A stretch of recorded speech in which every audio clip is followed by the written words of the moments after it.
అందరూ కూడా మత్తయి సువార్త 25వ అధ్యాయము 8-9 వచనం చదువుతాం. ఇందులో చాలా తరగని నిధి ఉన్నదని నేను నమ్ముతూ ఉన్నానండి. నువ్వు ఆసక్తి కలిగి విన్నప్పుడు ఖచ్చితంగా దేవుడు మనతో మాట్లాడడానికి ఆయన సిద్ధంగా ఉన్నాడు.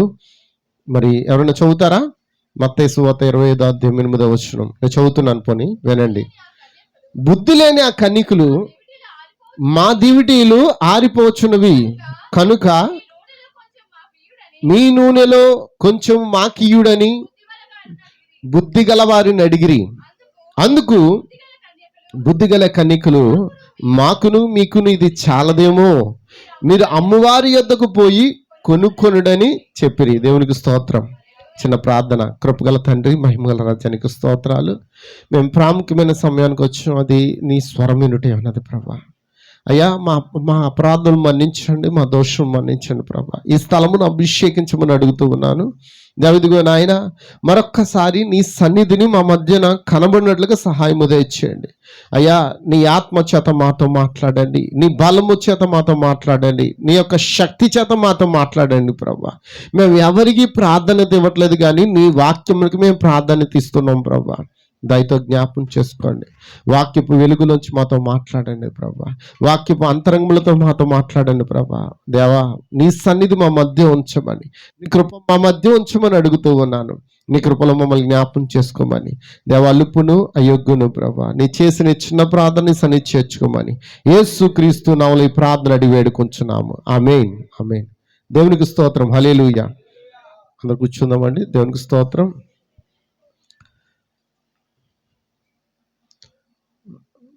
అందరు ఏంటి కుర్చీలు ఖాళీ అయ్యేటి? ఏమయ్యారు? దేవునికి స్తోత్రం. హల్లెలూయా. సరే, ఏదేమైనా మరి దేవుని సన్నిధిలో మనం గడపటం మనకి ఎంతో మేలు. ఆమేన్. ఈ రోజున మరి కొంతమంది రాలేదు, అయినా సరే దేవుని సన్నిధిలో మనము ఆనందించడం మనకి ఎంతో మేలు. ఓ పక్కన సేవకుడిగా నాకు కొంత బాధ ఉంటుంది. ఏంటి అని అంటే, ఎవరన్నా రాకపోతే అలా ఉంటుంది. ప్రభా, వారు నీ సన్నిధికి దూరం అవుతున్నారు ఆయన, వారి జ్ఞాపం చేసుకోమని బాధ ఉంటుంది. దేవునికి స్తోత్రం. హల్లెలూయా. నేను నమ్మేది ఏంటంటే, నువ్వు ఒకవేళ ఇక్కడ నీకు ఆరాధన కుదరకపోతే నీకు మరొక చోట స్థలం ఆరాధన ఉంది, ఖచ్చితంగా అక్కడైనా మనము కనబడాలి.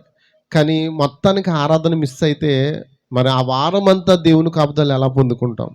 ఆమేన్. ఖచ్చితంగా ఒక్కసారి మీరు ఆయన రుచి చూడండి.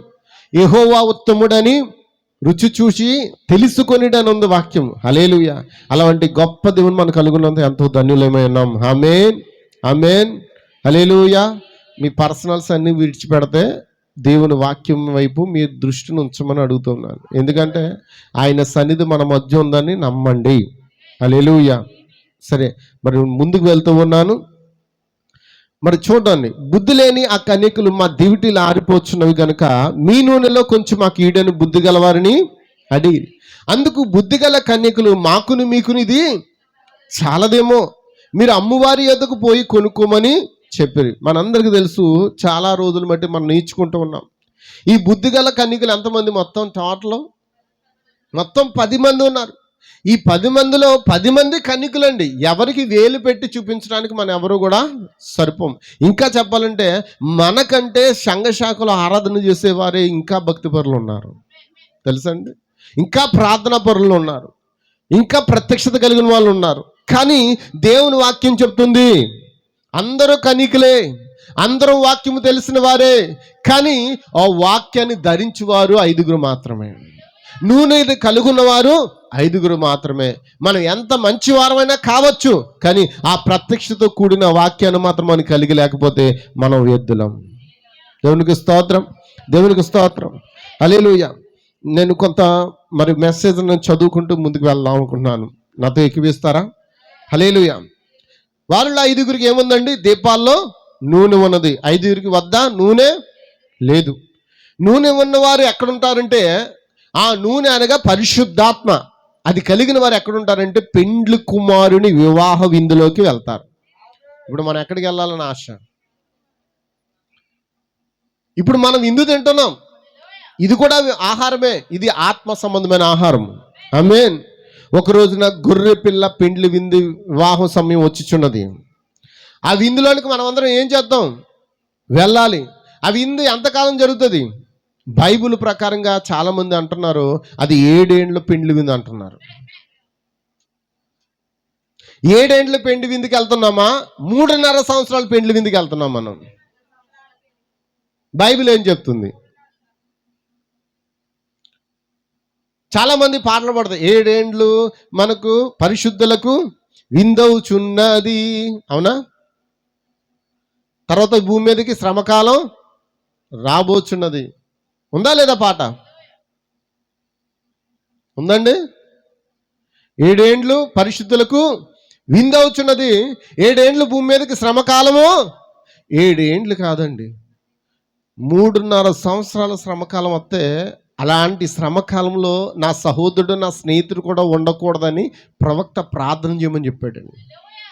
అది ఘోరమైన శ్రమకాలం, బహు శ్రమల కాలం రాబోతుంది. కారణం ఏంటో తెలుసా? బుద్ధి కలిగిన కన్నికలేమో ఆ దివిటీలు నింపుకుని ఆ గొర్రె పిల్ల పెండ్లి విందులోకి వెళ్ళిపోతే, ఈ విడబడిన ఆ యొక్క పరిశుద్ధులు ఉన్నారు కదా, పరిశుద్ధులు వాళ్ళు కన్నికలు కదండి, పవిత్రులు కదండి, వారి కన్నికలండి, వర్జన్స్ వాళ్ళు. మరి వాళ్ళు వర్తమానంలో ఉన్నారా? ఉన్నారండి. ప్రవక్త అన్నాడు ఉన్నారన్నాడు. మోషే వర్తమానం వింటున్న వాళ్ళందరూ వెళ్ళిపోలేదు, కానీ 2 మాత్రమే ఆ కానాన్లోకి వెళ్ళినట్లుగా. ఇక్కడున్న మనలో ఎంతమందికి దేవుడు ఆ యొక్క ఎత్తబాటు నిర్ణయించాడో? ఎత్తబాటు కొరకు ఆశ కలిగిన వారు మాత్రమే వెళ్తారు. ఎంతమందికి అర్థమవుతుంది? మన తలంపు, మన తపన, మన ఆలోచన, మన యొక్క జీవన విధానం అంతా దేని మీద ఉండాలంటే ర్యాప్చర్ మీద ఉండాలి. ర్యాప్చర్ అనగా దాని అర్థం ఎత్తబాటు, కొనుపోబడట. ఎవరితో కొనుపోబడ్డానికి? దేవునితో మనం కొనుపోబడ్డానికి రెడీగా ఉండాలి. దేవునికి స్తోత్రం. హల్లెలూయా, హల్లెలూయా. నూనె ఉన్న వారి పెండ్లి కుమారుని వివాహం ఇందులోకి ప్రవేశించగలిగారు. పరిశుద్ధాత్మ నిండిన సంఘము ఎత్తబాటు కొరకు ఎదురు చూస్తుంది. ఆమె ఎవరంటే జ్ఞానం కలిగినది, అంటే బుద్ధి కలిగినది. ఇంగ్లీష్ వర్డ్లో ఈ బుద్ధి కలిగినది, బుద్ధి లేని దానికి ఇంగ్లీష్ వర్డ్ ఏమొస్తుంది తెలుసా? Meaning English word foolish versions. Foolish అంటే ఏంటి? ఫూలిష్ వర్జన్స్, ఫూలిష్ అంటే ఫూలిష్ మీన్ తెలివి లేని వాళ్ళన్నా. మీరు ఇంగ్లీష్లో కొట్టి చూడండి, ఫూలిష్ మ్యాన్ అంటే దాని అర్థం ఎంత చెప్పినా కూడా వాడు ఎండో, ఇంకా అలాంటి వాడిని ఏమంటారు? బైబిల్ చెప్తుంది దాని అర్థం ఏంటంటే మూర్ఖుడు. ఎంతమందికి అర్థమవుతుంది? మూర్ఖులు కలిగిన కన్నికలు అంట, మూర్ఖత్వం కలిగిన కన్నికలు అంటే వాళ్ళు ఎంత చెప్పినా వారు ఏం చేయరు, అస్సలు వినరండి, వాళ్ళు అంగీకరించరు. మీరు ఇంగ్లీష్లో కొట్టి చూడండి, ఇంగ్లీష్లో కొట్టి చూస్తున్నారా? బుద్ధి గల కనిక, బుద్ధి లేని కనుక. కనీసం ఆ బైబిల్ ఇంగ్లీష్ యాప్ ఉంది కదా, మీరు ఆ 25వ అధ్యాయం ఓపెన్ చేసి దానికి ఇంగ్లీష్లో చూడండి ఏముందో, అక్కడ ఏముందో. మీరు ఇలాంటివి తెలుసుకోవాలి. ఫూలిష్ వర్జన్స్, ఆ మాటను మనం కొట్టి చూస్తే మూర్ఖపు కన్యక, బుద్ధి లేని కన్యక. నిజమేనండి? మన జ్ఞానవంతులమేనా? అమ్మా మాట్లాడండి, అమ్మా మాట్లాడండి. దేవునికి స్తోత్రం. హల్లెలూయా.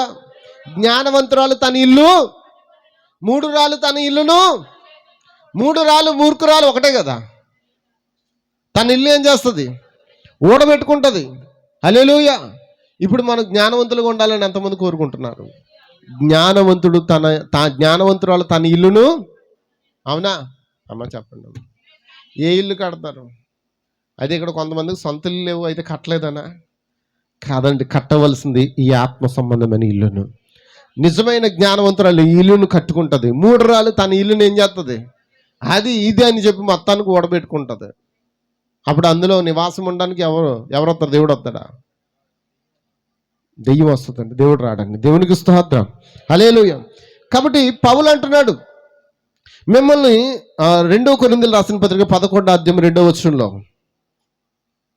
దైవాశక్తితో మీ ఎడల ఆసక్తి కలిగి ఉన్నాను, ఎందుకనగా పవిత్రురాలైన కన్యకగా ఒక్కడే పురుషునికి అనగా క్రీస్తుకు సమర్పింపవలని మిమ్మును ప్రదానము చేసి తిని. ఒక్కడే పురుషునికా, 2 పురుషునికా? అమ్మా చెప్పండి అమ్మా. ఒక్కడా, 2, 3? ఇద్దరికి ప్రదానం చేసిన స్త్రీని ఏమంటారు? ముగ్గురికి ప్రదానం చేయబడిన స్త్రీని ఏమంటారు? ఎవరు ఏం మాట్లాడట్లేదు. ఏమి నాకు తెలియదండి మాకు అన్నట్టుగా భలే కూర్చున్నారండి మీరు. ఏదో ఒకటి చెప్పండి. బైబిల్లో పాపం 6గురితో ప్రదానం చేయబడిన ఒక స్త్రీ ఉందంట.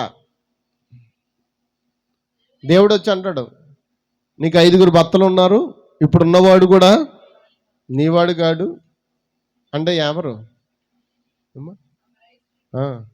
నిజమేనా?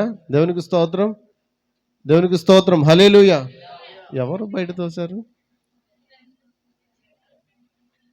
అమ్మ నీది బాధ్యత.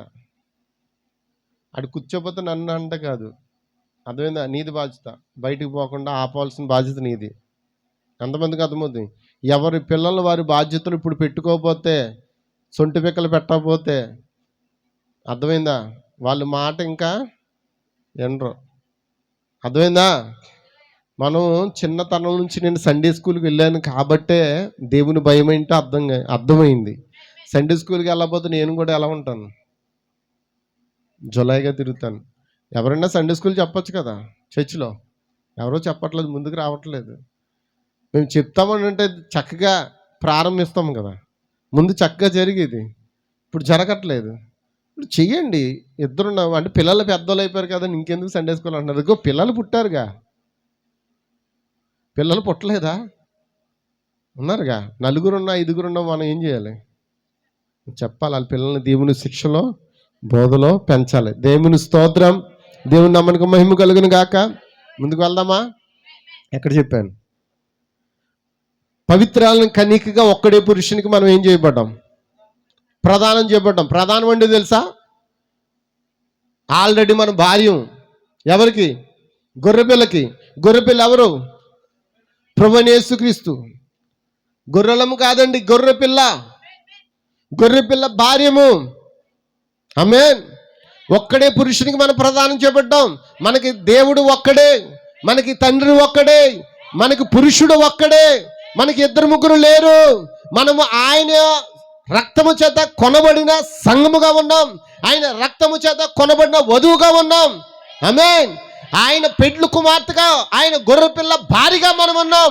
మనం ఒక్కడే పురుషునికి ప్రదానం చేయబడి ఉన్నాం. 2 కాదు, 3 కాదు, మన దేవుడు ఒక్కడే. ఒక సేవకుడు 3 దుద్దుతున్నాడు. మామూలు కాదు, మామూలు దుద్దడం కాదు. ఆయన తండ్రిగా ఉన్నాడు, ఆయన కుమారుడుగా ఉన్నాడు, ఆయన పరిశుద్ధాత్మగా ఉన్నాడు. ఒక్కడే కదా? ఒక్కడేనా? ఒకడేనా? ఎంతమందికి అర్థమవుతుంది? అక్షరం చంపును ఆత్మ జీవింపచేయును వాక్యం చెప్తుంది. అక్షరం అక్షరార్థగా తీసుకుంటే మనం ఏమవుతాం? చేస్తాం. కానీ దాని ఆత్మీయభావం తీసుకుంటే మనం జీవిస్తాం. దేవునికి స్తోత్రం, హల్లెలూయా, హల్లెలూయా, ఆమేన్. కాబట్టి సంఘం అంట మానవ నిర్మిత సిద్ధాంతాలకి, మతాలకి మరియు సంప్రదాయాలకి అన్నిటికీ ఏమైపోయిందంటే ఆమె లోబడిపోయి ఉందంట. దేవునికి స్తోత్రం. సంఘం అంటే ఏంటి? సంఘం మానవ నిర్మిత సిద్ధాంతాలకి, మతాలకి, సంప్రదాయాలకి అన్నిటికి ఆమె ఏమైపోయింది? లోబడిపోయింది. కానీ వధువు సంఘం కాదు. వధువు ఏంటి? ఆయనకు గుడారం, ఆయన నివసించు స్థలం. ఆమె ఏం చేస్తుందంటే మానవ నిర్మిత సిద్ధాంతాల నుండి, మతాల నుండి, ఆచారాల నుండి, పండుగల నుండి, సాంప్రదాయాల నుండి, అన్నిటి నుండి ఆమె ఏం చేస్తుంది? విముక్తి పొందుకుంది. ఆమెనంటారా? ఎవరన్నా విముక్తి పొందుకున్నారా? ఇంకా పొందుకోలేదా? పొందుకున్నారా? పొందుకోలేదా? పొందకపోతే నువ్వు సంఘానివే. పొందితే నువ్వు వధువి. పొందితేనే వధువి, పొందకపోతే నువ్వు ఇంకా సంఘానివే. ఆయన సంఘాన్ని గద్దిస్తూ ఉన్నాడు, సంఘాన్ని తిడుతూ ఉన్నాడు, సంఘాన్ని గుడ్డిదానా అని అంటున్నాడు, దిగంబరని తిడుతున్నాడు, దౌర్భాగ్యమైన స్థితి అని తిడుతున్నాడు. కానీ వధువును అలా తిట్టడండి. ఆయన వధువును ప్రేమించేవాడు, ఆయన ఎత్తుకుని ముద్దాడేవాడు. ఆమేన్. దేవునికి స్తోత్రం. అయితే గమనించండి, ఆయన వధువు కలంకం లేని, నిందారహితమైన, ముడతలు లేని వధువు కోసం వస్తున్నాడండి. ఎవరి కోసం వస్తున్నాడు? ఆయన భార్య ఎలా ఉండాలనుకుంటున్నాడు? కలంకం లేనిది, నిందారహితమైనది, ముడతలు లేనిది. ముడతలు అంటే కళ్ళు కింద ఖాళీ బ్యాగుల గురించి చెప్పట్లేదు దేవుడు. అమ్మా, కళ్ళు కింద ఖాళీ బ్యాగుల గురించి మాట్లాడలేదు దేవుడు. అయ్యా అప్పుడు నాకు ముడతలు వచ్చేసి ఇప్పుడు దేవుడు నన్ను తీసుకెళ్తాడు లేదో, ఆయనకి కావాల్సింది అది కాదు. కలంకము లేనిది, నిందారహితమైనది, ఇతరుల చేత నిందించదు, నింద పొందుకోదు. ఇతడు నిజముగా క్రైస్తవుడని చెప్పుకుంటది. ఆ సాక్ష్యం ఆమె, అతడు కలిగి ఉంటాడు, ఆమె కలిగి ఉంటుంది. వీడి క్రైస్తవుడేంటి అని అనిపించుకున్నామంటే నీ సాక్ష్యం ఏమైంది? ఏమైపోయింది? నువ్వు పెండ్లు కుమార్తెగా ఉండేదానికన్నా నువ్వు సంఘంగా ఉండమే మేలు. ఆమేన్. పెండ్లు కుమార్తె ఎత్తబాటులోకి వెళ్తుంది, సంఘం ఎక్కడికి వస్తుంది? శ్రమల గుండా ఆమె వస్తుంది. మనం శ్రమల గుండా వెళ్దామా, ఆయనతో పాటు వెళ్ళిపోతామా? అమ్మ చెప్పండి, ఎక్కడ ఉన్నారా? ఆమెనంటారా సహోదరులారా? కాబట్టి ఇతరులతో మన సాక్ష్యం ఎలా ఉండాలి? మన సాక్ష్యం నిందారహితముగా ఉండాలి. ముడతలు లేని వధువు. ఎక్కడ కూడా నీకు ముడత అన్నది ఉండదు. ముడత మచ్చ నిన్ను ఎవరు ఏలు పెట్టి చూపించడానికి కూడా నువ్వు అవకాశం ఇవ్వకూడదు. మనం తెలియకుండానే చాలా అవకాశాలు శత్రువుకి ఇచ్చేస్తాం, అవునా కదా?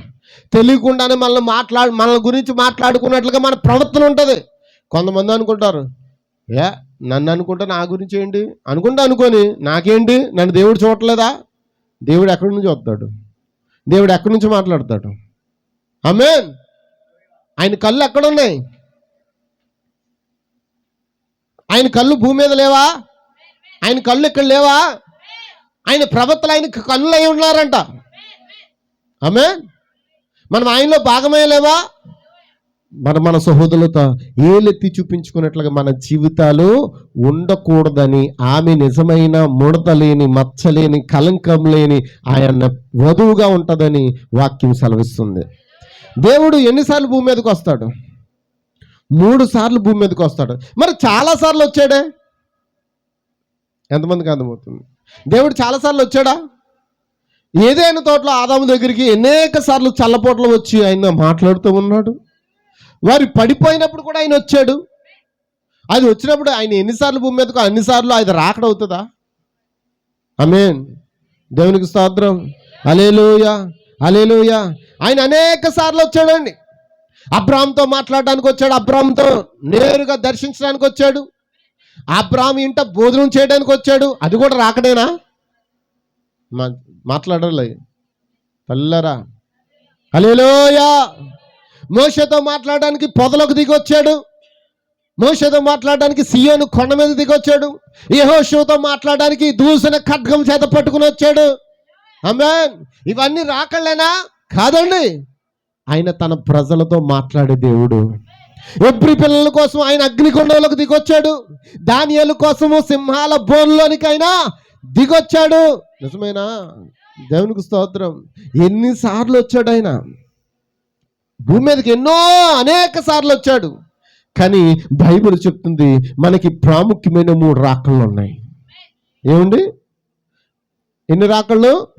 దేవుని చిత్తమైన వాటి కొరకు మనం బోధించుకుందాం. నాకు గుర్తు చేయండి. ప్రాముఖ్యమైనవి 3 రాకళ్ళు. ఏంటి? మొదటి రాకడ ఏంటంటే తెలుసా? కల్వరి శిలువ వద్ద తన వధువును విమోచించడానికి వచ్చాడు. ఆయన వధువును కొనుక్కోవడానికి వచ్చాడు, ఆయన వెల చెల్లించడానికి వచ్చాడు. ఆయన మొదటి రాకడ దేనికోసం అంటే కల్వరి శిలువ దగ్గర నిన్ను నన్ను ఆయన రక్తం పెట్టి కొనుక్కోవడానికి వచ్చాడు. రెండోది ఏంటో తెలుసా? రెండోది ఎందుకు వస్తాడు ఆయన? ఎక్కడికి వస్తాడు? రెండోది ఆయన భూమి మీదకి వస్తాడా? ఆయన భూమి మీదకి వస్తానని చెప్పాడా? ఈ భూమి నాశనం అయిపోవాలి, ఈ భూమి అగ్ని చేత కాలిపోవాలి, దానికి ముందు ఆయన వధువుని ఆయన రాజ్యంలోకి తీసుకెళ్లాలని ఆయన మధ్యాకాశం అనే ఆ ఇస్సాకు పొలంలో వెయిట్ చేస్తున్నట్లుగా మన ఇస్సాకు ఆ పొలంలో ఆ మధ్యాకాశంలో మన కొరకు ఎదురు చూస్తూ ఉన్నాడు. ఎందుకు? రెండో రాకడ వధువు యొక్క ఎత్తబాటు ఉన్నది. రెండో రాకడ ఏంటండి? మరి ఆయన బలిష్ఠుని దూతగా వచ్చాడు, అగ్నిస్తంభంగా వచ్చాడు. అవి కూడా రాకలేనా? హల్లెలూయా. ఆయన ఎందుకు వచ్చాడు? మనకి విమోచన గ్రంథాన్ని ఇవ్వడానికండి. దేనికండి?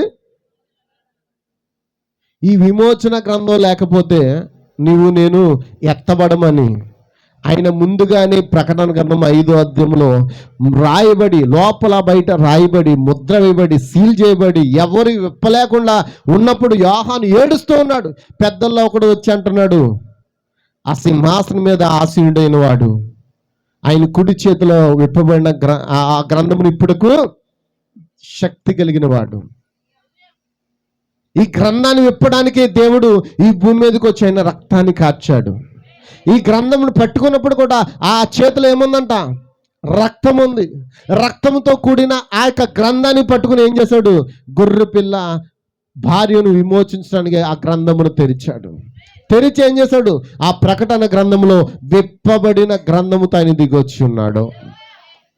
ఇప్పుడు మనం మూయబడిన గ్రంథం కలిగి ఉన్నామా? విప్పబడిన గ్రంథమా? విప్పబడిందంటే దీనిలో మర్మాలన్నీ మనకి తెలియజేయడానికి. యోహానుకు తెలుసు, కానీ యోహాను ఎక్కడ కూడా వాటిని రాయలేదు, చెప్పలేదు. కనీసం తన సంఘములో కూడా అది బోధించలేదు. కారణం ఏంటి తెలుసా? యోహాను, నువ్వు చూచితివి అని వాటిని నువ్వు రాయవద్దని దేవుని చేత ఆజ్ఞ పొందుకున్నాడు. దేవునికి స్తోత్రం. చప్పట్లు కొడతారా? దేవునికి స్తోత్రం. హల్లెలూయా, హల్లెలూయా, హల్లెలూయా. కాబట్టి సోదరులారా, వింటున్నారా? ఆయన వధువును విమోచించడానికి ఆయన గొర్రెపిల్ల జీవ గ్రంథాన్ని తీసుకుని ఉన్నాడు. ఆమేన్. మన పేర్లు అందులో ఉన్నాయి. నిజమేనా? నిన్ను విమోచించడానికి వచ్చాడా? దేవునికి స్తోత్రం. హల్లెలూయా. అమ్మ మాట్లాడండి అమ్మ. ఎంతమందికి అర్థమవుతుంది? రెండో రాకడ ఏంటి? మనము ఆయనతో పాటు ఎక్కడికి వెళ్ళిపోతాం? మధ్యాకాశంలోకి వెళ్ళిపోతాం. మూడవది ఏంటి? పరిపాలన, 1000 ఏండ్ల పాలన. మూడో రాకడ ఏంటండి? 1000 ఏండ్ల పాలన. మరి ఆయన వచ్చినప్పుడు ఈ భూమి మీద అనేక మంది రొమ్ము కొట్టుకుంటారంట. మరి ఆ రాకడ అయిపోయిందా? ఏమండి, ఆయన మూడోసారి వచ్చినప్పుడు రొమ్ము కొట్టుకుంటారంట ఈ భూమి మీద. అయిపోయిందా అది? ఎవరు రొమ్ము కొట్టుకుని ఏడుస్తారు? ఆయన సిలువేసిన ఆయన సన్నిహితులు, ఆయన బంధువులు, ఆయన రక్త సంబంధం అందరూ కూడా రొమ్ము కొట్టుకుని ఏడిచే దినాలు రాబోతున్నాయి. ఈ మధ్యలోనే వధువు పైకి ఎత్తబాటులోకి వెళ్ళిపోబోతుంది. చప్పలు కొడతారా? దేవునికి స్తోత్రం. ఆమేన్. కాబట్టి గమనించండి, సంఘము ఆయన వధువు. ఆమె గొప్ప పరలోకంలో గొర్రె పిల్ల వివాహ విందుకి అర్హురాలుగా లెక్కించబడింది. ఇప్పుడే పవిత్రత మరియు ఉత్సాహంతో సిద్ధంగా ఉన్నది. ఆమేన్. ఇప్పుడు మనం ఎలా ఉండాలి? పరిశుద్ధంగా, పవిత్రాత్మతో, అంటే పరిశుద్ధాత్మతో ఉత్సాహంగా దేవుని సన్నిధిలో మనం జీవించాలంట. ఆమె ఇంకా ఏంటంటే, ఆమెకి ఏమిచ్చాడు తెలుసా? ఈ కాలంలో ఆయన వివాహ వస్త్రాన్ని ఇచ్చాడంటండి. ఏమిచ్చాడండి? అమ్మా, పెళ్ళికి వెళ్ళాలంటే ఏం కావాలి? ఊరోళ్ళు పెళ్ళి అయితే మనం ఏం చేస్తాం? ఊరోళ్ళు పెళ్ళి అయితే మనం ఏం చేస్తాం చెప్పండి? మీ బంధువులు పెళ్ళి అయితే ఏం చేస్తాం? అనండి. మెయిన్ రోడ్ వెళ్తాం, తిలక్ స్ట్రీట్కి వెళ్తాం, ఓ షర్ట్ కొనేసి తెచ్చేసుకుంటాం. అవునా కదా? చెప్పండి. పెళ్ళికి వెళ్ళాలి రబ్బా, మంచి వస్త్రం వేసుకోవాలి. అవునా కదా? మీరు వేసుకోరా అమ్మ? చెప్పండి. కానీ ప్రతి ఒక్కరూ వస్త్రం మీద ఒక ఇంట్రెస్ట్ని పెడతారు. మరి దేవుడు కూడా ఆ పరలోక రాజ్యానికి వెళ్ళడానికి, లేకపోతే ఆ గొర్రె పిల్ల పెండ్లి విందుకు వెళ్ళడానికి ఆయన మనకు ఒక వస్త్రాన్ని ఇచ్చాడంట. అదే రక్షణ వస్త్రమే ఉన్నది, అదే వివాహ వస్త్రమే ఉన్నది, అదే వాక్య వస్త్రమే ఉన్నది, అదే యేసుక్రీస్తు యొక్క నీతి వస్త్రమే ఉన్నది. మరి యేసుక్రీస్తు ఎలా వస్తాడు? దొంగ వలె వస్తాడంట. మరి ఎప్పుడు వస్తాడో తెలియదు. వధువు ఎలా ఉండాలి? సిద్ధంగా ఉండాలి. హల్లెలూయా. ఆమె సిద్ధపడకుండా ఇప్పుడు ఏం చేస్తుందో తెలుసా? కొంతమంది ఆధ్యాత్మిక వ్యభిచారంలో పడిపోతున్నారంట. ఏంటది? ఆధ్యాత్మిక వ్యభిచారం ఏంటది? ఆయన వాక్యం కాని దాని చోటుకు వెళ్ళి ఆమె ఆధ్యాత్మిక వ్యభిచారము ఆమె చేయిచుందని చెప్తున్నాడు. దేవునికి స్తోత్రం. కాబట్టి ఏ విధమైన ఆధ్యాత్మిక వ్యభిచారం నుండి అయినా సరే తను తాను ఏం చేసుకోవాలి? ఆమె విడిపించుకోవాలి. దేవునికి స్తోత్రం. హల్లెలూయా, హల్లెలూయా, హల్లెలూయా. ఎంతమంది ఆమేన్ చెప్తారు? మరి యోహాను కూడా ఆ వధువుని ఎలా చూస్తున్నాడు? గొర్రె పిల్ల భారీగా చూస్తున్నాడు. ఆ కన్యక ఎవరు? ఆ కన్యక ఎక్కడుంది? ఆ కన్యక ఎక్కడుంది? ఇక్కడ ఎక్కడ ఉంది? చెప్పండి మాట. ఆ కన్యక ఎవరంటే ఇక్కడ ఉందంట. ముందేమో ఎక్కడో ఉన్నట్టు చూశారు. ఆ కన్యక ఎవరు చెప్పగలవు నువ్వు? హల్లెలూయా. మరి యోహాను ఎవరిని చూస్తున్నాడు? ఎక్కడో 2-3 నోర్లు వేసే నన్నే చూశాడని. నిన్ను చూస్తే ఆ యోహాను నీ గురించి వాక్యంలో చెప్తాడా? చెప్తాడైనా. ఇప్పుడు మనం ఏం చెప్పాలి?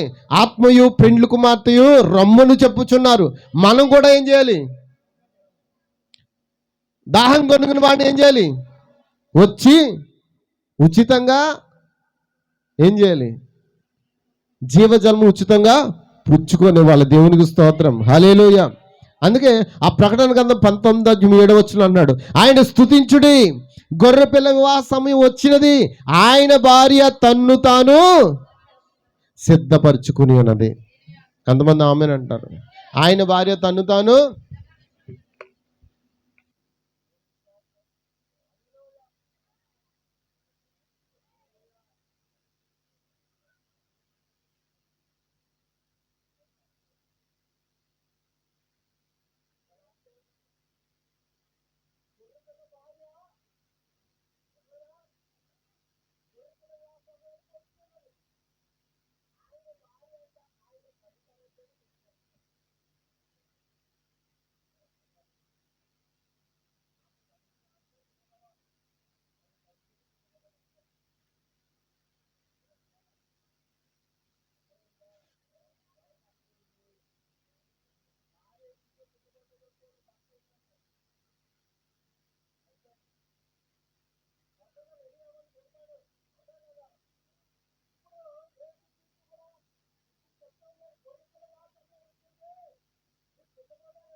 దేవునికి స్తోత్రం. హల్లెలూయా. హల్లెలూయా. ఆయన స్తుతించుడి, గొర్రె పిల్ల వివాహ సమయం వచ్చినది, ఆయన భార్య తన్ను తాను సిద్ధపరచుకున్నది గనుక మనం సంతోషపడి ఉత్సహించి ఆయన్ను మహిమపరిచదమని చెప్పక వింటిని. దేవునికి స్తోత్రం. హల్లెలూయా. ఎందుకంటే వధువు ఏమైంది? ఆయనలో ఆయన భాగమైంది, ఆయన మాంసంలో మాంసమైంది, ఆయన రక్తంలో రక్తమైంది, ఆయన ఎముకల్లో ఎముకైనది, ఆయన ఆత్మలో ఆత్మ, ఆయన వాక్యంలో వాక్యము. ఎంతమందికి అర్థమవుతుంది? అందుకే ఈ యొక్క మత్తయి సువార్త 25వ అధ్యాయంలో 2 రకాల ప్రశ్నలు చూస్తూ ఉన్నాం, 2 రకాల కన్యకలు చూస్తున్నాం. ఒకరు బుద్ధి గల కన్యక, మరొకరు బుద్ధి లేని కన్యక.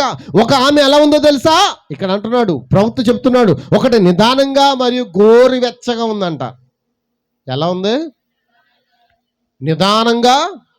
ఎలా ఉంటారో తెలుసా? శుక్రవారం ఆరాధనకు తలస్నానం చేసి బైబిల్ ఎట్టుని వెళ్ళిపోయినట్టుగానే ఉంటుంది. ఆదివారం చక్కగా చీరలు కట్టుకుని చక్కగా ఆరాధనకి అందరూ చూసిన వాళ్ళు ఏమనుకుంటారు? ఈమె నిజంగా దేవుని భక్తురాలు, దేవుని కుమార్తె, యథార్థంగా ఉంది అని అనుకుంటారు. కానీ ఆమె జీవితం ఎలా ఉందంట? నులువెచ్చని స్థితిలో ఉంది. ఇతరుల చూపుకేమో యథార్థంగా కనబడుతుంది, కానీ దేవుని దృష్టికి ఆమె ఎలా కనబడుతుంది? నులువెచ్చని స్థితిలో కనబడుతుంది. మరొక ఆమె ఎలా ఉందో తెలుసా? దేవుని కోసం మండుతూ రోషం కలిగి ఆమె దీపాన్ని నిరంతరం వెలిగిస్తూ ఉంటుంది. దేవునికి స్తోత్రం. దేవునికి స్తోత్రం. దేవుని నామానికి మహిమ కలుగును గాక. ఇప్పుడు మన దీపాన్ని ఏం చేయాలి? మండనివ్వాలా? చెప్పండి. మీ నూనెలో నీళ్లు ఉన్నాయి, ఏం చేద్దాం? నూనె నీళ్లు కాలిన ఉన్నప్పుడు వెలిగిస్తే ఏం జరుగుతుందో చెప్పండి. దీపం బుడ్లు వెలిగించిన వాళ్ళకి తెలుస్తుంది బాగా. ఏం జరుగుతుందో చెప్పండి. నూనె నీళ్లు కలిసిపోయి ఉన్నాయి బుడ్డులో.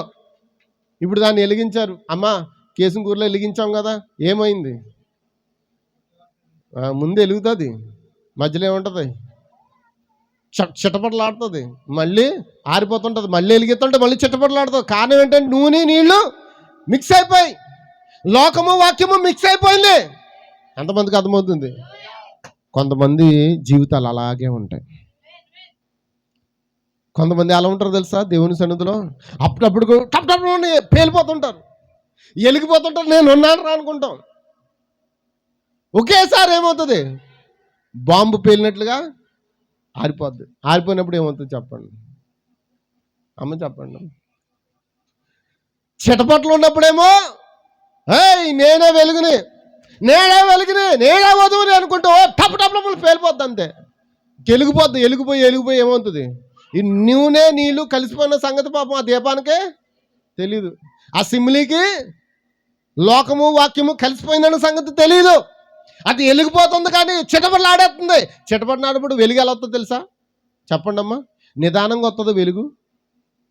అమ్మా చెప్పండి అమ్మా, నిదానంగా వస్తుందో వెలుగు? ఎలా వస్తుంది? చిటపట్లు ఆడినప్పుడు వెలుగు ఎలా వస్తుంది? ఒక్కసారిగా వెలిగిపోద్దా, ఆరిపోద్ది. మీరు ఎలాంటి వాళ్ళు ఏమనాలి? ఒకటేమో నిదానంగా గోరువెచ్చగా ఉంటుందంట.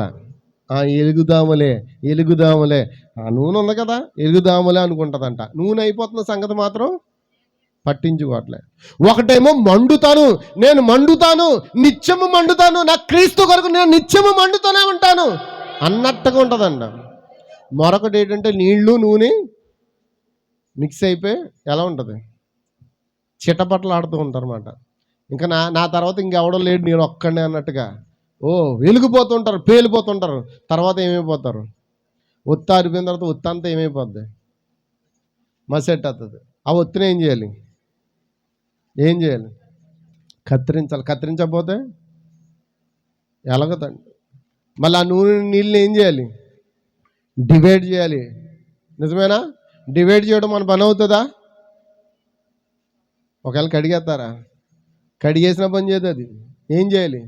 ఒత్తున ఆరబెట్టాలి, అందులో ఉన్నదాన్ని పారేయాలి, అప్పుడు మరలా నూతన ఆత్మతో నింపబడాలి. చప్పట్లు కొడతారా? దేవునికి స్తోత్రం.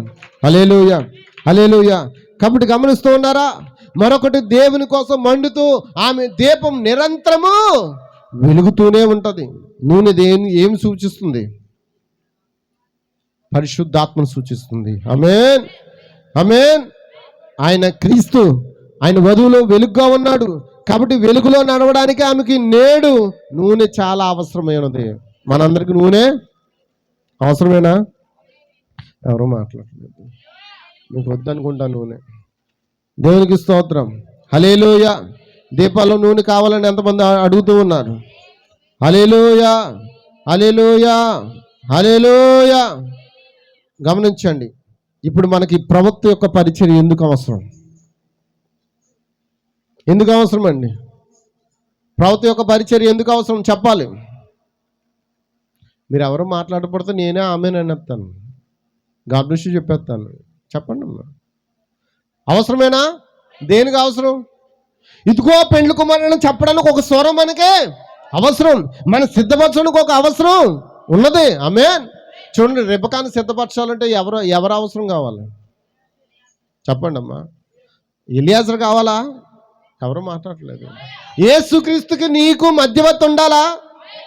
దేవునికి నీకు మధ్యవర్తి క్రీస్తే. నేను కాదంట్లా, క్రీస్తు పరిశుద్ధాత్మే. అయితే భూమి మీద కూడా దేవుడు కొంతమంది మధ్యవర్తులను ఎన్నుకున్నాడు ఆయన పరిచర్య కొరకు. పౌలు ఆ యొక్క ఎఫెసు సంఘ కాలంలో క్రీస్తుకు, ఆ సంఘానికి ఒక మధ్యవర్తిగా ఉన్నాడు. అతను అంటున్నాడు, సంఘమా మిమ్మల్ని క్రీస్తుకు ప్రదానం చేశాను. ఒక్కడే పురుషునికి, ఇద్దరికి కాదు, ముగ్గురికి కాదు, ఒక్కడే పురుషునికి మిమ్మల్ని నేను ప్రదానం చేశాను అన్నాడు. ఆమేన్. మరి ఈ చివరి కాలంలో మనకేం కావాలి? పెండ్లి కుమారుని ఎదుర్కోవడానికి మరొక వ్యక్తి కావాలి, మరొక స్వరం కావాలి. ఆమేన్. ఎంతమందికి అర్థమవుతుంది? అతడు ఎలా ఉండాలి? మలాకీ గ్రంథం 4-5-6 వచనంలో చెప్పినట్లుగా, యెహోవా నియమించిన మహా భయంకరమైన దినము రాకమునుపు ప్రవక్త యొక్క ఏలియాను మీ వద్దకు పంపుదును. అతడు వచ్చి తండ్రుల హృదయము పిల్లల తట్టును, పిల్లల హృదయమును. ఇప్పుడు మనల్ని ఏం చేశాడు? తండ్రుల తట్టు తిప్పుతున్నాడు. ఆ తండ్రులు ఎవరు? అపోస్తులు. దేవునికి స్తోత్రం. హల్లెలూయా. మనకు ఉన్న పరిచర్య ఏంటి? అపోస్తుల పరిచర్య. ఒక్కసారి అప్పగింపబడిన బోధ, అపోస్తుల బోధ. ఈ బోధ తప్ప మరొక బోధ మనకి లేదు. ఎంతమంది ఆమేన్ అంటారు? మనం వేయబడిన పునాది ఏంటి? అపోస్తులు ప్రవక్తలు వేసిన పునాది మీద మనం కట్టబడి ఉన్నాం. మరి నూనె లేని వారిపై ఆయన కృప ఉంటుందా? కృప లేనప్పుడు ఏం తలుపు మూసేస్తాడు. అక్కడ తలుపు వేసాడండి. పెండ్లి కుమారుడు వచ్చి పెండ్లి కుమార్తెను ఏం చేశాడు? స్వీకరించాడు. ఆ దీపాల్లో నూనె ఉన్న వారిని 5గురిని లోపలికి తీసుకుని తలుపు. హల్లెలూయా. కాబట్టి కృప తలుపును మూసివేస్తాడు. నూనె లేని వారిపై కృప ఏం చేస్తుంది? తలుపుని మూసేస్తుంది. ఆమేన్. మరి దానితో నూనెతో నిండిన వారిని మాత్రమే ఎత్తబాటులోకి తీసుకుని వెళ్తాడు. దేవునికి స్తోత్రం. హల్లెలూయా. ఆమేన్, ఆమేన్. నేను చెప్పుకుంటూ వెళ్ళిపోతాను. మీరు వింటున్నారో లేదో నాకు తెలియదు. మీరు వింటే నాకు ఆమేన్లు వస్తాయి. మీరు వినకపోతే నేను ఏమి చేసేది లేదు. గమనిస్తున్నారా? దేవునికి స్తోత్రం. ఈ రోజున మనకి ఎవరు ముఖ్యమండి? ఇక్కడ ఎందుకు వచ్చావు? ఆయన స్వరం వినడానికి. నువ్వు ఆయన స్వరం వినకుండా నువ్వు ఎంత భక్తి చేసినా నువ్వు ఎక్కడికి వెళ్ళిపోతావు? నేనేమో ప్రార్థన నిన్ను పర్లకరాన్ని తీసిపోదు, పాటలు నిన్ను పర్లకరాన్ని తీసిపోదండి, సాక్ష్యాన్ని నిన్ను పర్లకరాన్ని తీసిపోవు. తీసుకెళ్ళేది కేవలం పరిశుద్ధాత్మ నూనె మాత్రమే. అందుకే ఆయనకంటే మనకు ప్రాముఖ్యమైన వాళ్ళు ఎవరో? నువ్వు ఇంట్లో ప్రథమ స్థానం ఇస్తున్నావేమో, బంధువులకు మొదటి స్థానం ఇస్తున్నాము, నువ్వు దేవునికి మొదటి స్థానం ఇవ్వకపోతే నువ్వు దేవునికి అవసరం లేదండి. మనం అందరం ఎవరికి ఇవ్వాలి? హల్లెలూయా. చుట్టాలు వస్తే ఆరాధన మానేస్తారు, ఇంటికి స్నేహితులు వస్తే ఆరాధన మానేస్తారు, కొత్తగా పెళ్ళి అయితే అత్తగారు వచ్చిందని ఆరాధన మానేస్తారు, మాంగారు వచ్చాడని ఆరాధన మానేస్తారు. ఎంతమందికి అర్థమవుతుంది? నువ్వు ఎవరిని గౌరవపరుస్తున్నావు? నువ్వు దేవుని గౌరవపరచాలంటే ఖచ్చితంగా నువ్వు దేవునితో సహవాసము చేయాల్సిందే. బంధువులు వచ్చారో వాళ్ళని తీసుకుని చర్చికి రండి, 1 గంట దేవుని సందులో ఉందాం, దేవుని మేలు పొందుకుందాం చెప్పండి. ఎంతమందికి అర్థమవుతుంది?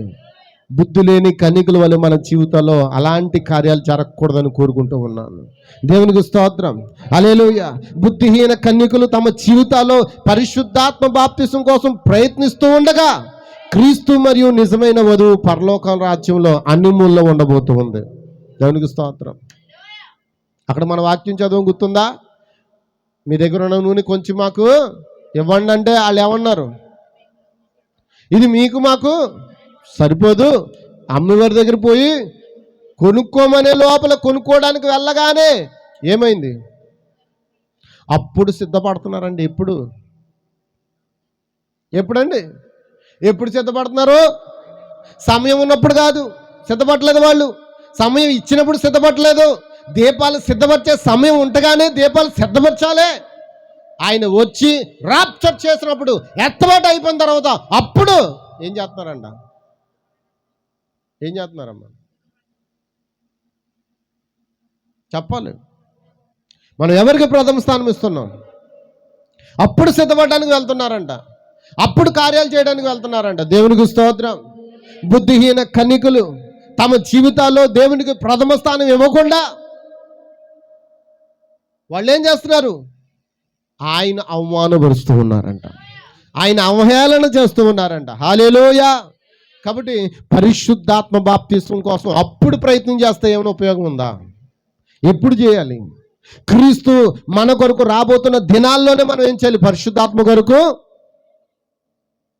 మన వచ్చాడు, వధువుని తీసుకుని హనీమూన్కి వెళ్ళిపోయాడంట. అప్పుడు పరిశుద్ధాత్మ కొరకు ప్రయత్నం చేస్తే ఉపయోగం ఏముంది? చాలామంది ఊసలాడుకోవడానికి టైం ఎప్పుడు కుదురుతుంది? ఆరాధనకు రారు, కానీ ఊసలాడుకోవడానికి మాత్రం టైం దొరుకుతుంది. ఆరాధనకు మాత్రం టైము దొరకదు. అవునాక చెప్పండి. పనికిరాని సమయాలన్నీ మనం ఏం చేస్తున్నాం? పనికిరాని విధంగా వాడేస్తున్నాం. కానీ ప్రతి గంట విలువైందని సమయం మనం మర్చిపోతున్నాం, గుర్తించట్లే. దేవుడు తన ఆత్మ ద్వారా అడుగుతున్నాడు, మీరు నా కొరకు ఏమి చేస్తున్నారు? ఆమేన్. నన్ను ఆరాధించుటకు. ఎవరిని ఆరాధించడానికి? ఆయన అన్నాడు, భూమి మీద ఏమన్నాడు? నన్ను మీరు వ్యర్థమైన ఆరాధన అయినా లేడు. ఆయన ఎక్కడున్నాడు? సత్యమైన ఆరాధనలో ఉన్నాడు, ఆత్మ సంబంధమైన ఆరాధనలో ఉన్నాడు. ఆమేన్, ఆమేన్. ఎప్పుడైతే వధువు పరలోక రాజ్యంలో ఆ పెండ్లి కుమారుని యొక్క విందుకు వెళ్ళిపోతుందో అప్పుడు ఈ భూమి శ్రమల కాలంలో ప్రక్షాళనకు గురవుతుందంట. ఎంతమందికి అర్థమైందండి? ఎంతసేపు అండి శ్రమల కాలం చెప్పండి అమ్మాయి? ఎంతకాలం శ్రమల కాలం? బైబిల్ ఆధారంగా చెప్పండి అమ్మా. 7 ఏండ్లు పరిశుద్ధులకు విందవుచున్నది. తర్వాత ఈ భూమి మీదకు శ్రమకాలం రాబోచున్నది. ఆ పాట ఏంటి తమ్ముడు? పాత పాట.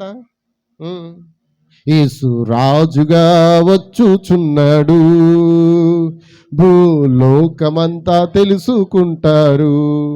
రమ్యమైన దేవుడు, రవి కోటి తేజుడు, రారాజుగా వచ్చుచున్నాడు, రాజుగా వచ్చుచున్నాడు. అవునా? మరి 7 ఏండ్లు శ్రమకాలమా? 7 ఏండ్లు శ్రమకాలం అయితే బైబిల్ చెప్తుంది. ఎంతకాలమో బైబిల్ చెప్పింది మనం విందామా? 7 ఏళ్ళ శ్రమకాలం అందుకుందామా? బైబిల్ చెప్తుంది నమ్ముదామా? అమ్మ చెప్పండి, ఏదో మాట చెప్పండి అమ్మా. బైబిల్ చెప్తే నమ్ముదామా? ఒకసారి ప్రకటన గ్రంథం 11వ అధ్యాయము.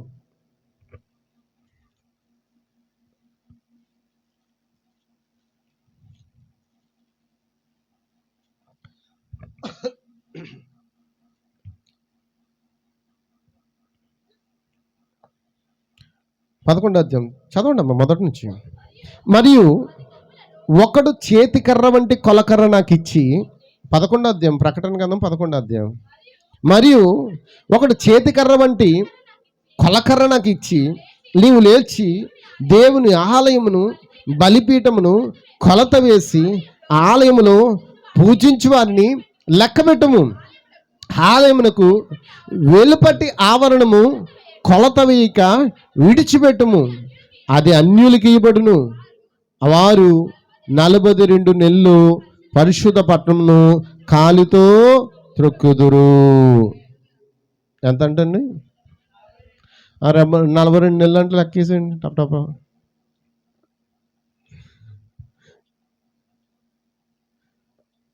అన్యులం కదా మనం.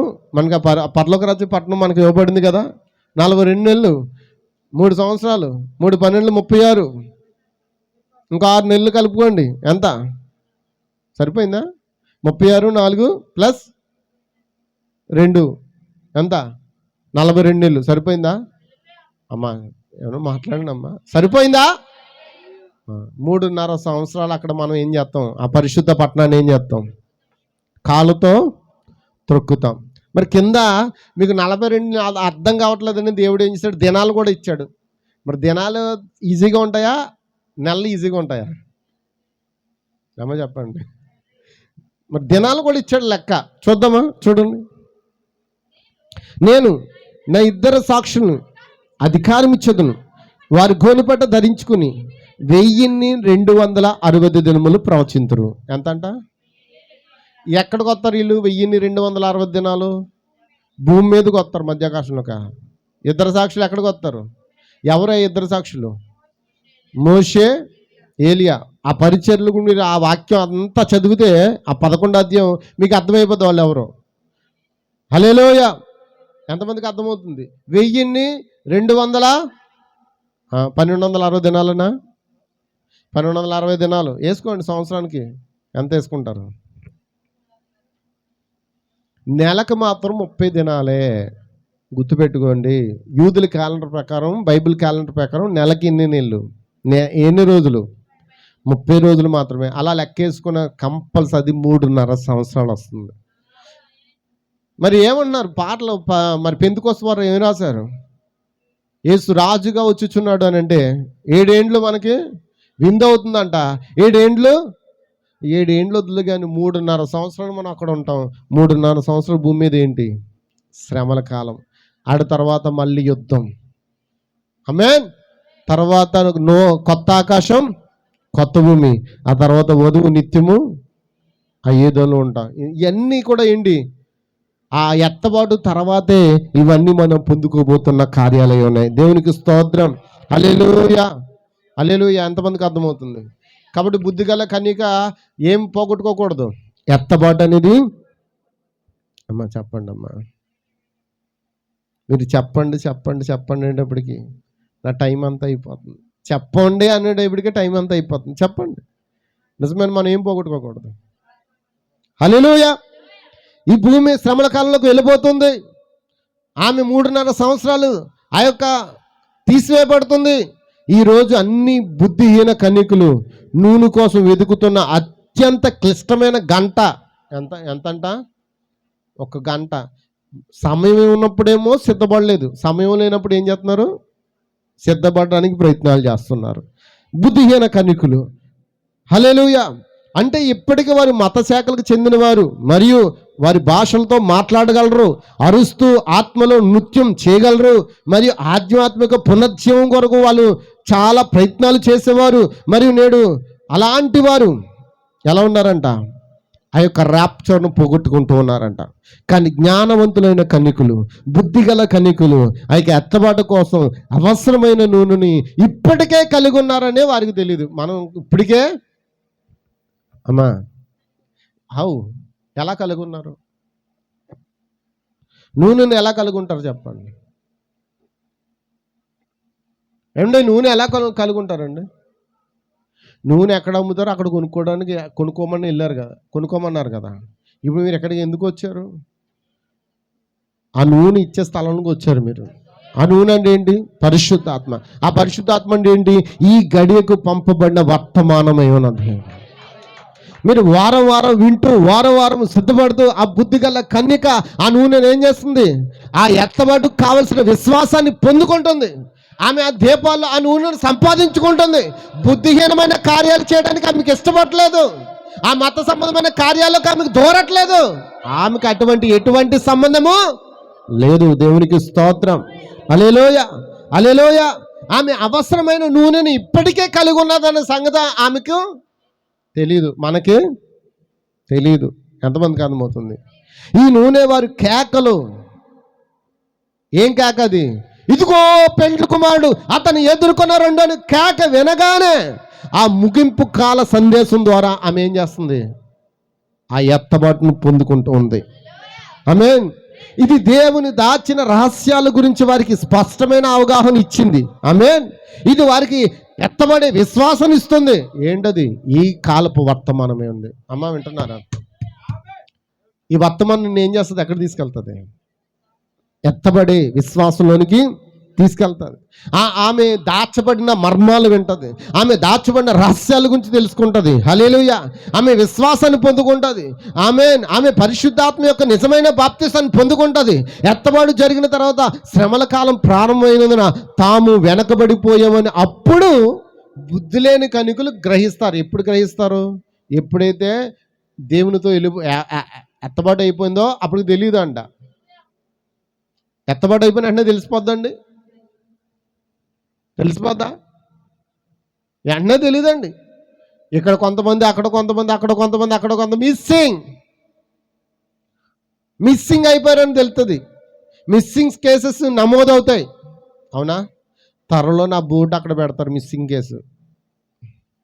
పోలీస్ స్టేషన్లో కేసు రాస్తారు. పలానా వ్యక్తి పాస్టర్ కనబట్టలేదు, దొండగలు ఎత్తుకుపోయారండి. ఎవరు ఎత్తుకుపోయారంటే నా యేసుప్రభు ఎత్తుకుపోయాడు అనమాట. మరి మీ గురించి ఉంటాయా అక్కడ కంప్లైంట్స్? ఇప్పుడు వద్దు కంప్లైంట్స్, మనకి ఇప్పుడు ఎందుకు? అప్పుడు మన మీద కంప్లైంట్స్ మాట. ఈయన కనబట్టలేదు, ఈయన కనబట్టలేదు, ఈమె కనబట్టలేదు, ఈమె కనబట్టలేదు. అప్పుడు మిస్సింగ్ కేసు పెడతారు. ఎవరు పెడతారో తెలుసా? నన్ను త్రోసేసిన వాళ్ళు, నన్ను తృణీకరించిన వాళ్ళు, నన్ను చీ అనుకున్న వాళ్ళు, నన్ను చా అనుకున్న వాళ్ళు, వీడు కనబట్టలేదు, ఈయన ఎలా అయినా ఇబ్బంది పెడదాం అనుకున్న వాళ్ళందరూ ఎప్పుడు ఆ చివరి రోజులో వీడు కనబట్టలేదు 10 రోజులు బట్టి ఏమైపోయాడో అర్థం కావట్లేదు, ఎక్కడికి వెళ్ళిపోయాడు? అవల గట్టుకు వెళ్ళిపోయాడు. దేవునికి స్తోత్రం. చప్పలు కొడతారు. ఇప్పుడైనా మన ప్రయాణం అలాగే ఉండబోతుందా? గమనిస్తున్నారా?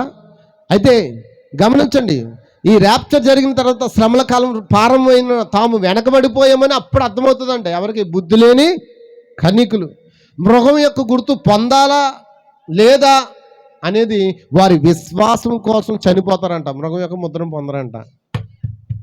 చప్పలు కొడతారా? ఏమండి, ఏం చెప్పాను నేను? విశ్వాసం కోసం చచ్చిపోతారంట వాళ్ళు. ఇప్పుడు ఆ శ్రమల కాలంలో. కానీ చచ్చిపోవడానికి మరణాన్ని ఇప్పుడు వాళ్ళు బలవంత మరణం చేసుకున్నారనుకోండి, ఎక్కడికి వెళ్ళలేరు. మాట్లాడినమ్మా. బుద్ధి లేని కన్నికలు, ఫూలిష్నెస్ వర్జన్స్ కోసం చెప్తున్నా. ఫూలిష్ వర్జన్స్ వాళ్ళంట చచ్చిపోవడానికి ప్రయత్నాలు చేస్తారంట. కానీ మరణం వారికి దూరంగా పారిపోద్దంట. అమ్మా వింటున్నారా? ఎందుకో తెలుసా? వచ్చే శ్రమల కాలం అంత ఘోరంగా ఉండబోతున్నాయి. అటువంటి కఠినమైన ఘోరమైన శ్రమకాలంలో తప్పించబడడానికి దేవునికి స్తోత్రం. దేవుని నామానికి మహిమ కలుగును గాక. మరణమును వెతుకుతురు కానీ వారికి మరణము దొరకదంట. అప్పుడు ఏం జరుగుతుంది? ఎవరి చేతిలో చచ్చిపోతారు? ఇక్కడ వాక్యం ఉంది. దేవునికి స్తోత్రం. ఆ మృగము యొక్క ముద్రను ధరించిన వారు ఎవరైతే ఉన్నారో ఆ మృగమును నడిపించే ఆత్మ కలిగిన ఆ యొక్క సంబంధుల ద్వారా ఏమవుతారు? చంపబడతారంట. ఎలా చంపబడతారు? చంపడం అంటే ఉరి తీసేయడం కాదండి. తాట ఒలిసేస్తారు. బ్రతికుండగానే శరీరాన్ని ఏం చేస్తారంట? చీల్చేస్తారంట. అయినా సరే వాళ్ళు ఏంటి? వర్తమానం చెప్పింది ఒకరోజు, వర్తమానం విన్నాం, విడవబడిన తర్వాత మహాశ్రమల కాలం వస్తుందని చెప్పారు. ఆ యొక్క 666 ముద్ర వేసుకోవద్దని, మృగం యొక్క ముద్ర వేసుకుంటే దేవుడు ఆయన రాజ్యంలోనికి తీసుకోవడని చెప్పారు. కాబట్టి ఎలాగో విడబడ్డాం కాబట్టి ఇప్పుడు చావడానికైనా, ఇప్పుడు బ్రతికుండగా సిద్ధపడమంటే అప్పుడు చావడానికైనా సిద్ధపడతారంట. ఎంతమందికి అర్థమవుతుంది? ఇప్పుడు బ్రతికుండగా సిద్ధపడి ఎత్తబడలోకి వెళ్తామా, విడవబడి చావడానికి సిద్ధపడతారా? మరి ఆ చావు ఎలా ఉంటుందో తెలుసా? మహాఘోరం. అమ్మ వింటున్నారా? బ్రతికుండగా మిమ్మల్ని కాదు, సారీ, విడవబడిన వారిని, బ్రతికుండగా విడవబడిన వారిని ఏం చేస్తారు చెప్పమంటారా?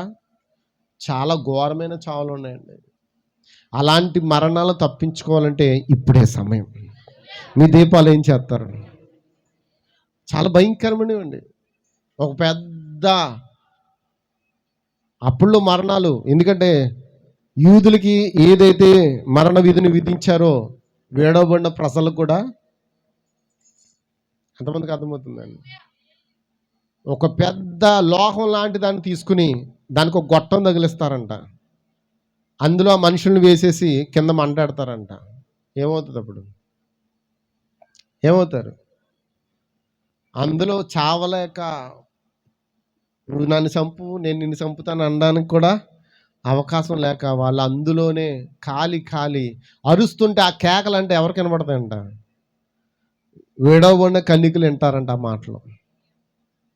ఎంత ఘోరమైన చావులు రాబోతున్నాయి. ఆ శ్రమల కాలం నుంచి తప్పించబడాలంటే ఇప్పుడే నువ్వేం చేయాలి? నీ దీపాన్ని ఏం చేయాలి? ఎంతమంది చక్కబెట్టుకొని రెడీగా ఉన్నారు? కాబట్టి మృగం యొక్క గుర్తు పొందాలా లేదా వారి విశ్వాసం కోసం చనిపోవాలని ఎంచుకోవడం వారికి చాలా చిక్కైన ప్రశ్నగా మిగిలిపోద్దంట. బలిదానములో తమ ప్రాణాలు అర్పించి వారి తెగలను కూడా వదిలేస్తారంట. తెగలు అంటే అప్పుడు కులాలు గుర్తురావు. ఇప్పుడు కులం కొట్టుకున్నారు కదా, అప్పుడు కులం కూడా గుర్తురాదండి. ఎందుకంటే అన్ని తెగలు మృగం యొక్క ముద్రను వారు ఏం చేయాలి? వేసుకోవాలి. అన్ని తెగల వారు. ఆ ముద్ర ఉంటేనే అమ్మడానికి ఏమైనా ఉంటుంది, ఆ ముద్ర ఉంటేనే కొనడానికి ఏమైనా ఉంటుంది. నువ్వు స్థలం అమ్మాలన్నా, నువ్వు పొలం అమ్మాలన్నా, నువ్వు బంగారం అమ్మాలన్నా, బంగారం తాకట్టాలన్నా ఏముండాలి? ఆధార్ కార్డు లేకుండా ఏమైనా పని అవుతుంది అప్పుడు? దానికి నిదర్శనంగా వచ్చింది అది, అంతే. ఆ రోజున అటువంటి ముద్ర లేకపోతే నువ్వు ఏమీ కూడా చేయలేవు. కేవలం మృగం యొక్క చిత్రం ఏంటి తెలుసా? WCC ఏంటండి? దాని అర్థం ఏంటో తెలుసా? World church of counselling. అన్ని సంఘశాఖలన్నీ ఏకమైపోయి ఆ మృగం కిందకు వస్తాయి. వారు పాకులాడే వ్యవస్థ ద్వారా శప్పించబడకుండా చనిపోవడానే ఎంచుకుంటారు. ఎంతమందికి అర్థమవుతుంది? మరి ఆ బుద్ధి లేని కనికగా బ్రతికేదానికన్నా బుద్ధి తెచ్చుకుని మనం ఏం చేద్దాం? అమ్మ చెప్పాలి. సమయం ఉన్నప్పుడు మన దీపాలు చక్కబెట్టుకుందామా? ఎంతమంది ఆమె చెప్పారు? ఈరోజు నాకు కేవలం ఇది 10 పేజీలు మెసేజ్ ఉందండి. ఎంతండి? ఇందులో ఎంత అయింది తెలుసండి? 2 పేజీల మెసేజే చెప్పానండి. అమ్మా ఇంకా చాలా విషయాలు ఉన్నాయి ఫుల్నెస్ వర్జన్స్ కోసం. ఒకవేళ అలాంటి కోణాలు మనలో ఉంటే మనం ఏం చేద్దాం? సరిదిద్దేసుకుందామా? సమయం ఉంటూ మన దీపాలు ఏం చేద్దాం? చిటపటలాడడం కాదండి, ఎప్పుడు కూడా ఏం చేద్దాం? మండుతూ ఉందామండి. దేవుడు తన కృపను ఎల్లప్పుడూ మనకు తోడుగా నడిపించును గాక. ఆయన సన్నిధి మనకు తోడుగా ఉంచును గాక. God bless you. God bless you. దేవుడు దీవించును గాక. ప్రార్థన.